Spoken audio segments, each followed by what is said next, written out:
Kugula katundu wakuba ukudziwa ngakhale osakudziwa pamaso pa Mulungu ndi tchimo, inde ndikulakwanso ngakhale pamaso pa dziko. Kwalembedwa pa Levitico chapter 6 verse 1-7. Kuba ndikuchita kusakhulupirika ndi chinyengo ndikusausa mnansi. Ndiwerenga nanu kuchokera pa Levitico chapter 6 verse 5. Pamene kufotokoza zoti kapena china chilichonse analumbirapo monama achibwenzere chonsechi nawonjezerapo limodzi la magawo asanu. Apereke ichi kwa mwini wake tsiku lotsutsidwa iye. So Bible tikutha kuona kunena kuti kugula chinthu china chilichonse chakuba kaya kudziwa kaya sukudziwa ndi tchimo pamaso pa Mulungu, inde ndi mlanduso ngakhale kuboma. Motero akhristu anzanga tiye tisamalitse kwambiri ndi akatundu amene tikumagula. Nthawi zina timatha kugula akatundu osazindikira kuti katundu uyuyu akuchokera kuti. Tikuyenera kusamalitsa kwambiri chifukwa limeneli ndi tchimo pamaso pa Mulungu. Tiyesese kukhala monga Daniel opanda chifukwa ndi munthu ina aliyense. Nanga munthu ngazindikire bwanji kuti katundu uyu ngokuba? Mtengo zinthu zina zimatchipa kwambiri, zinthu zake zontha zambiri zimakhala zopanda malisiti. Ndi iweyo ngati munthu wena kuzitetezera pa iwe wekha posagula, chifukwa boma likakupeza limakutenga kuti iwenso ndiwe wakuba. Tipewe masiku akumapeto ano kugula zinthu zimene simtengo wake weniweni, ngakhale chinthu chitatchipa bwanji koma tiye tisamale kwambiri.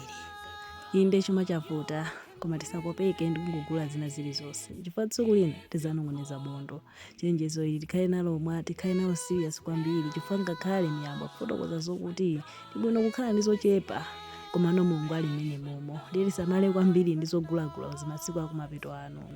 Tisanagule katundu timfunse munthu akugulitsayo kuti iweyo kuti ndiwe mwini wake katundu uyu unamutenga kuti, unamugula ndalama zingati. Zimene zikhoza kutithandizira kwambiri kuzindikira kuti katundu ndikuba kapena ayi. Ngati tisali sure tikaona kuti katundu uyu munthu amene akugulitsa alibe umboni weniweni, tikane ndithu tikanitsitse kugula katundu ukuba, chifukwa pamaso pa Mulungu imeneyo ndi tchimo. Khumi akambaonena kuti usabe. So wina aliyense amene apezeka kuti watenga katundu wa mwini wake kakudziwa kasakudziwa, koma ngati sunasamale pamaso pa Mulungu pamakhala zoti iwe walakwa. Inde pakhale pamaso pa dziko pamakhala zoti wachimwa. Amene ndikhulupirira amve chimene Mzimu anena. Mulungu akudalitseni. Amen. There is a crown and you can win it.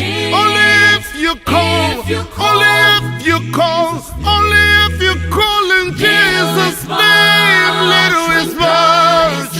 When God is in it, count your blessings, name them one by one by one.